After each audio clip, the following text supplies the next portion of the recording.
Good evening guys. I hope आप सब ठीक ठाक होंगे, अपनी सेहत फैमिली पढ़ाई का ध्यान रख रहे होंगे। मेरा नाम है विशन कुमार शर्मा। मैं बता दूं आपको कि मैं रोज एक टॉपिक डिस्कस करता हूं फ्रॉम द हिंदू। जो भी इंपॉर्टेंट टॉपिक रहता है एग्जाम के रिलेटेड, एक टॉपिक में डिस्कस करता हूं सो दैट अपन को कुछ ना कुछ रिवीजन होता जाए। मैं सिर्फ रिवीजन के लिए ही टॉपिक डिस्कस करता हूँ यहाँ पे। तो आज मैं पीपीटी के साथ आया हूँ, मुझे लगा कि पीपीटी से कुछ ज्यादा अंडरस्टैंड हम कर सकते हैं चीजों को। तो पीपीटी के साथ आया हूँ, मैं पीपीटी शेयर भी कर दूंगा इसी की वीडियो के नीचे डिस्क्रिप्शन में। तो आप वहां से पीपीटी डाउनलोड करके मोटे मोटे तौर पर रिवाइज भी कर सकते हैं। तो जैसे आज का टॉपिक है, सुप्रीम कोर्ट ने कुछ ऑर्डर दिए कि जैसे राइट टू वॉक फुटपाथ ये फंडामेंटल राइट है। तो कौन से आर्टिकल के अंडर में आता है यहाँ पर डिस्कस करेंगे। Current affair revision bye study with vision, मेरा ये स्टडी विद विजन चैनल नाम है।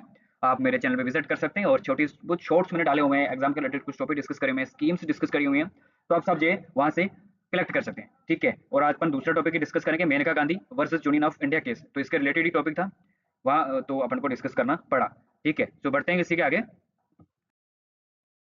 स्टेप बाय स्टेप एक्सप्लेनेशन अपन करेंगे। The accident of father walking with his 5-year-old son to school, no footpath, no crossing, was hit by a tanker, the child died। तो एक 5 साल का बच्चा था जो अपने फादर के साथ जा रहा था स्कूल में। जैसे रोड के साइड साइड में जो वॉकिंग करते हैं लोग, वॉकिंग वे होते हैं, तो वहीं से वो गुजर रहे थे। एक लॉरी आती है, वो लॉरी क्या करती है, वो लॉरी उसको बच्चे को कुचल जाती है, वो लॉरी उस बच्चे को कुचल जाती है। ये 5 ईयर का बच्चा था, ठीक है।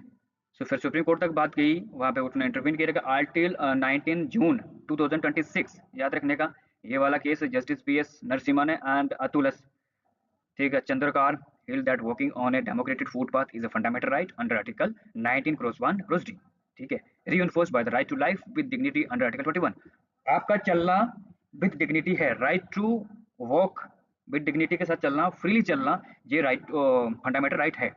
ये सुप्रीम कोर्ट ने ऑर्डर दिया है। 5 साल का बच्चा जो अपने फादर के साथ जा रहा था, उसको एक लॉरी ने कुचल दिया। भाई साहब आजकल कौन देख रहा है, आज देखो रोड पे हाईवे पे 100 नंबर की गाड़ियां चलती हैं, 100 नंबर पे। कभी कोई कभी कोई कभी कोई कोई नहीं देखता रोड पे कोई इंसान भी चल रहा है, जा कोई कैसा चल रहा है। आजकल देखिएगा प्रॉब्लम क्या हो रहा है कि जैसे रोड पे जो वॉकिंग वे है भी, वो भी फॉलो नहीं हो रहे हैं। वहां देखो जब जाम लगता है, जब जाम लगता है क्या होता है ना, कि बाइक वाले पूरा वो वॉकिंग वे होता है पूरा भर देते हैं।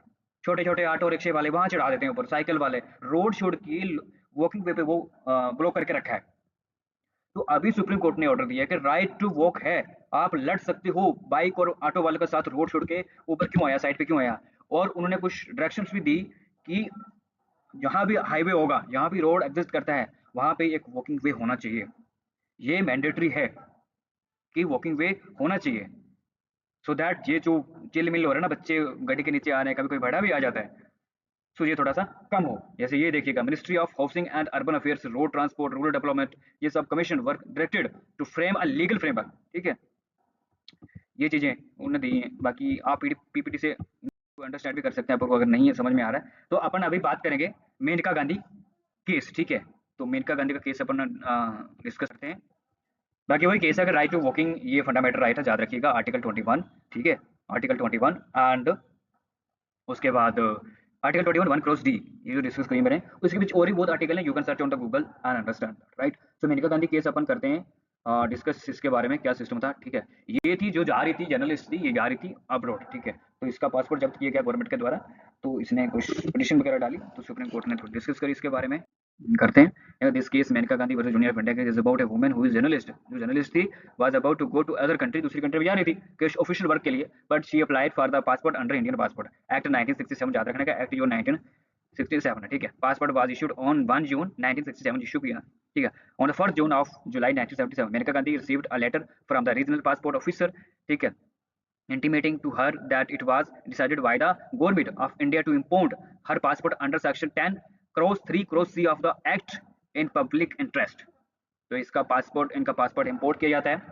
फिर the petitioner was required to surrender her passport within 7 days from the receipt of that letter। So Maneka Gandhi immediately addressed a letter to the regional passport officer requesting a copy of a statement about the reason for making the order as provided in section 10 cross 5। तो ये discuss वहाँ पे हुई। Reply was sent by the किसके, government के द्वारा of India, ministry of external affairs on 6 July 1967। So stating that the government decided in the interest of general public not to furnish a copy of statement of reasons for the making of the order। तो ये discuss जहाँ पे हुई, उनका passport रोका गया, मतलब कुछ क्लियरिफिकेशन भी नहीं दी कि क्यों रोका गया क्या सिस्टम, बस छोटी मोटी बात हुई तो उनको रोका गया। तो वहां से ये बात कोर्ट तक पहुंची। फिर Maneka Gandhi now file written petition under article 32। Article 32 याद रखने का, ठीक है, Maneka Gandhi case of India, जिसने चैलेंज करते हुए एक्शन ऑफ गवर्नमेंट की impounding her passport and declining to give reasons, कोई रीजंस नहीं दिया भाई उसके बदले फॉर डूइंग सो।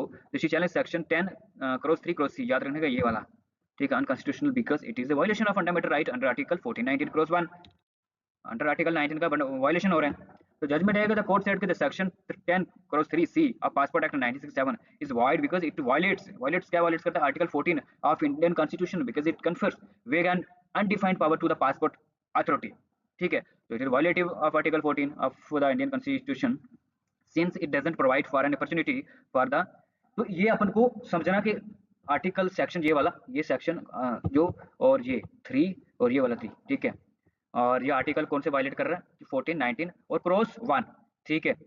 ये चीज अपन को याद रखना है। ये जजमेंट अपन पढ़े, कंक्लूजन देख आगे बढ़ते हैं। ये है कंक्लूजन। तो the case is considered, case ने कंसीडर किया कि landmark case that give a new and highly valid interpretation to the meaning of life and personal liberty. तो under article 21 of the constitution, कौन से कॉन्स्टिट्यूशन में आता है, under article 21 of the constitution में। तो also it expanded the horizons of freedom of speech and expression to the effect that right is no longer restricted by the territorial boundaries of the country. तो in fact it extends to almost the entire world, right. आपको चलने का, रहने का आजादी है, with dignity है, right. But वो आर्टिकल 19 का वायलेशन हो रहा था जो अपन ने पीछे डिस्कस किया, राइट।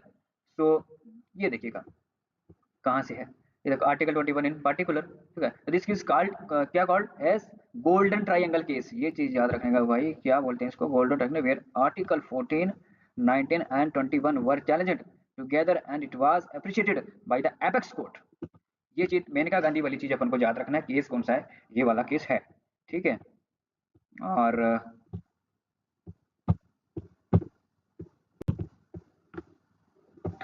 मैं क्या कर रहा हूँ, तो थैंक यू सो मच। ये वाला टॉपिक था हमारा आज का। तो आई होप आपको समझ में कुछ ना कुछ आया होगा। अगर नहीं भी आया तो आप PDF, you can read PDF, मैं पीडीएफ डिस्क्रिप्शन में दे रहा हूँ, वहाँ पे आप रीड करो, जो समझ में उसकी वीडियो देखो, तो आपको कुछ ना कुछ समझ में आ जाएगा। आई होप रिवीजन वाली वीडियो तो अपन को समझे, तो पहले क्या सिर्फ रिवीजन कर रहा है, तो रिवीजन के लिए शॉर्ट शॉर्ट टॉपिक मैंने किए थे और शॉर्ट शॉर्ट मैंने डिस्कस किया है। तो आई होप आपको समझ में तो आ गया ही होगा। तो thank you so much, keep revising, keep practising, और पीछे मत हटिएगा, रिवाइज करिएगा। और अगर चैनल पर नए हैं तो सब्सक्राइब जरूर करिएगा, अगर पुराने तो लाइक करिएगा, शेयर करिएगा फ्रेंड्स को, सो दैट मैं ऐसी ऐसी वीडियो लाता ही रहूँ, right. Thank you so much. जय हिंद, जय भारत।